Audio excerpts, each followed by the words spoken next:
paz do Senhor, nesta manhã estou feliz de poder ler a palavra do nosso Deus. Quero ler aqui em Daniel, no capítulo 6 de Daniel, para a gente meditar algumas palavras aqui deste grande homem e do poder do nosso grande Deus, o que Deus tem feito para com o seu povo. Aqui no Daniel, ele diz que no capítulo 6, quero começar aqui do versículo 4 em diante, que diz assim: Então os príncipes e os presidentes procuravam achar ocasião contra Daniel a respeito do reino, mas não puderam achar ocasião ou culpa alguma, porque ele era fiel e não achava nele nenhum vício e nenhuma culpa. Então os homens disseram: Nunca acharemos ocasião alguma contra este Daniel, senão se procurarmos contra ele na lei do seu Deus. Então estes príncipes e presidentes foram junto do rei e disseram-lhe: Assim, ó rei Dario, vive eternamente. E todos os príncipes do rei e os presidentes e capitões e governadores tomaram conselhos a fim de estabelecer um edito real, dizendo: firme este mandamento, que qualquer homem que por espaço de 30 dias se fizer uma petição a qualquer Deus ou qualquer homem, e não a ti, ó rei, seja lançado na cova dos leões. Agora, pois, o rei confirma este edito e assina a escritura para que não seja mudada, conforme a lei dos medos, dos persas, que não se pode revogar. Por esse causa, o rei Dario assinou estas escrituras e edito. Daniel, pois, quando soube que a escritura estava assinada, entrou em sua casa. Ora, havia no seu quarto janela aberta da banda de Jerusalém.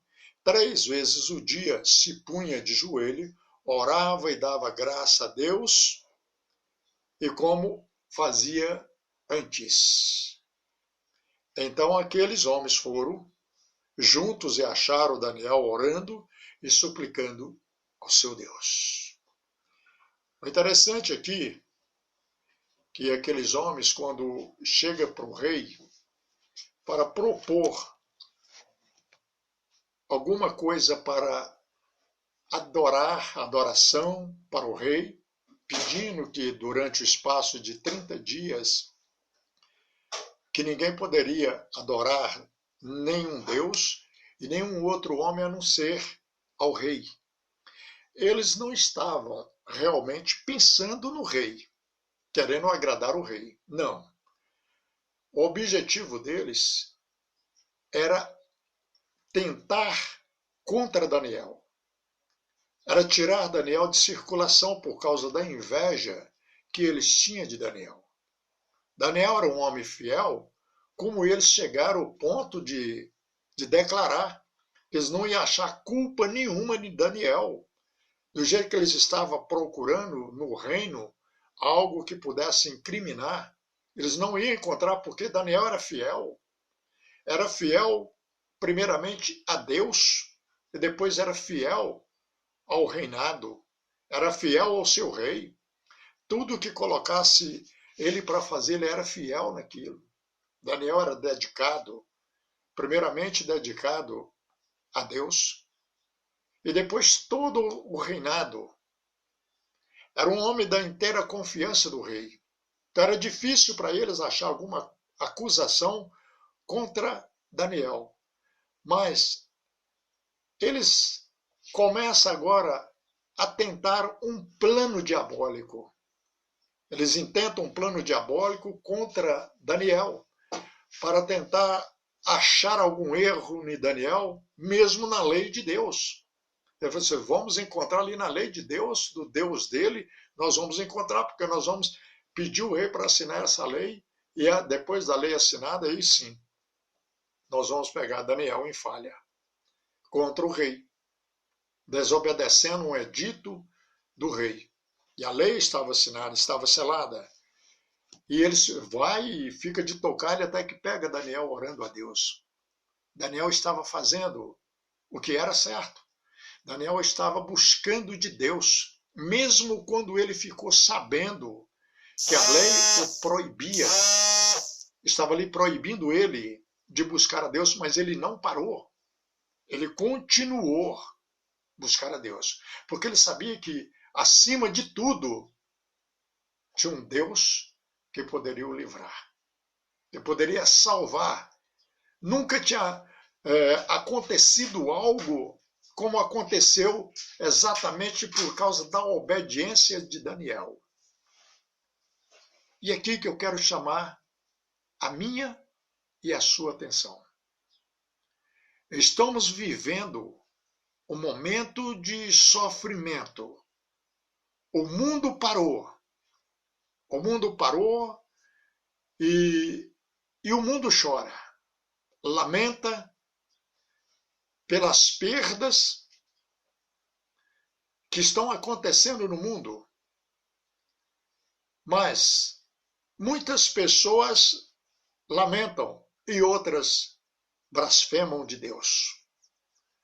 Outras não têm a dignidade de olhar para dentro de si mesmo e ver que Deus não tem culpa de nada.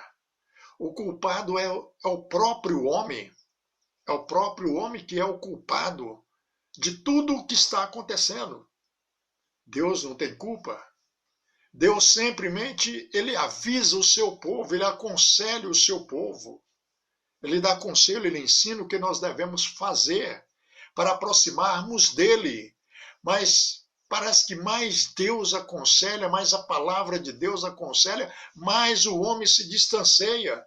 O homem toma um caminho completamente oposto aos caminhos de Deus.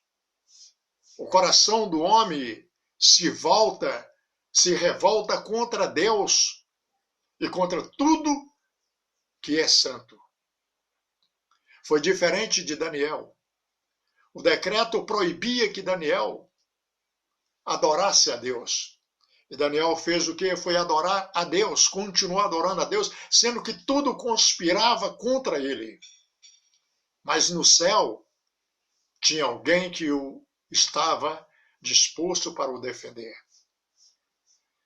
E Daniel continuou orando, e agora ele é pegado no fraga, orando a Deus, e eles levam ele agora perante o rei.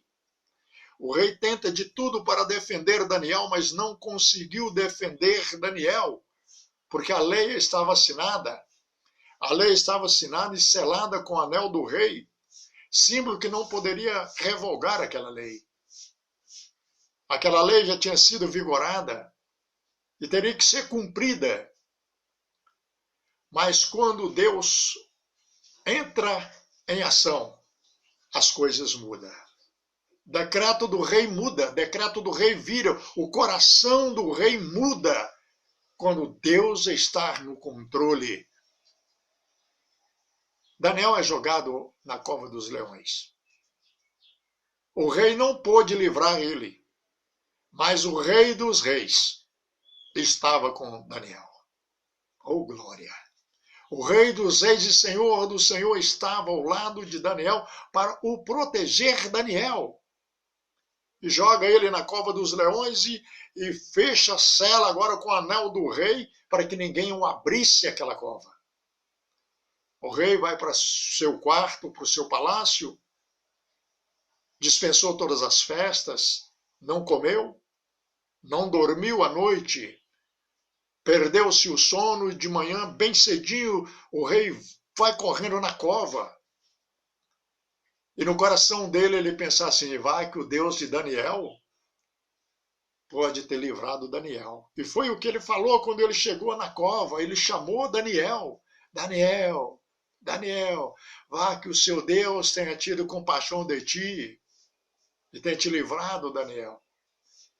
E para surpresa do rei, o rei não esperava uma resposta daquela situação e agora ele ouve lá no fundo da cova: ó rei, vive para sempre, ó rei. Oh, aleluia.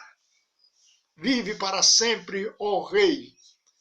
O meu Deus, a quem eu sirvo, enviou seus anjos, fechou a boca dos leões, para que não me fizesse mal algum, porque achou em mim inocência contra ti e contra o meu Deus.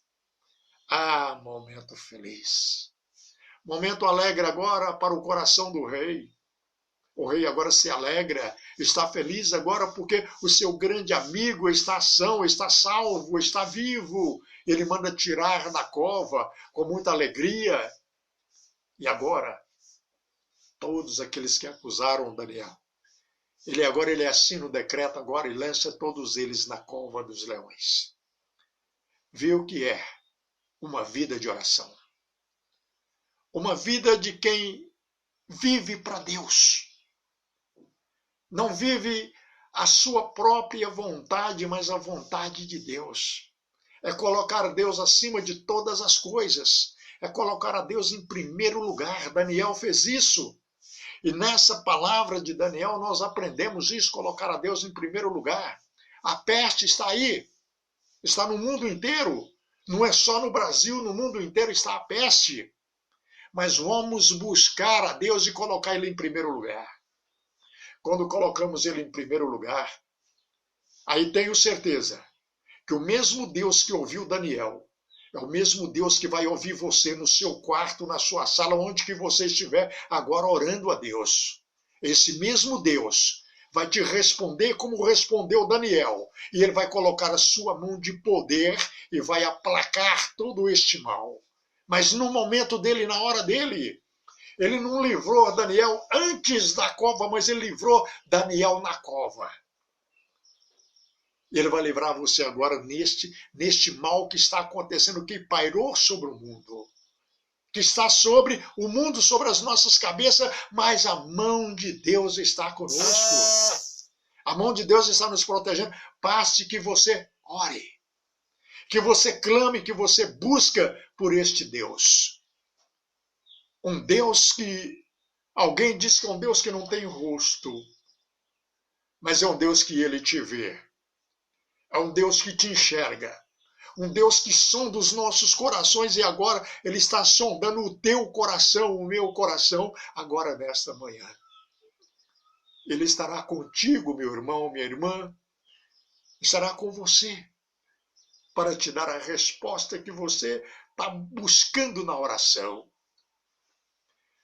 Ele fala para nós na palavra dele: se o meu povo te chamar pelo meu nome, se humilhares e orares e buscar a minha face, então eu ouvirei dos céus.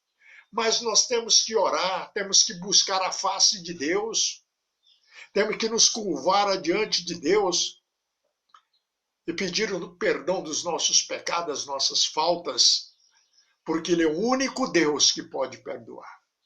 O único Deus que pode ouvir num momento tão difícil da nossa vida, e eu te convido agora a buscar por esse Deus, a buscar esse Jesus que tanto nos ama, esse Jesus que deu a vida para nos salvar da condenação do pecado.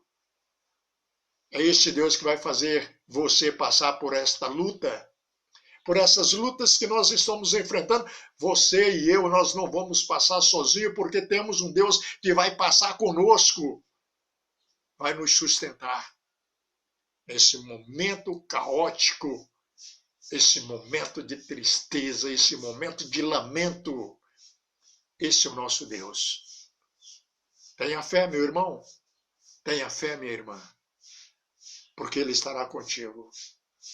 Lá em Salmo ele diz que espere em Deus, descanse nele, coloque nas mãos dele, espera nele. Vamos esperar no Senhor, descansa no Senhor e tu verás o que Deus vai fazer. Mas descansa mesmo, descansa, não faz só de conta não, Não fica com a pontinha da corda aqui segurando, não. Põe nas mãos do Senhor. Põe nas mãos do nosso Deus, aquele que tudo pode fazer. Apóstolo Paulo, ele confiou tanto em Deus. Ele confiou tanto em Deus porque nos últimos momentos dele, ele diz assim, olha, combati o bom combate, acabei a carreira e guardei a fé. Me resta agora a coroa que o justo juiz me dará naquele dia. Pense nisso. Pense nisso. Você não está sozinho. Deus, ele quer te ajudar. Ele quer te sustentar. Mas ele espera de você. Espera a sua atitude agora. E a nossa atitude é orar o nosso Deus. Buscar o nosso Deus. Essa situação está acontecendo justamente para nós aproximarmos mais de Deus. Deus estava sendo esquecido. E nós não podemos esquecer dele, porque ele não esquece de você. E que Deus abençoe. Fique na paz do nosso Senhor Jesus Cristo. Eu estou orando também por você. E tenho certeza que você estará orando por mim. Amém? Fica na paz.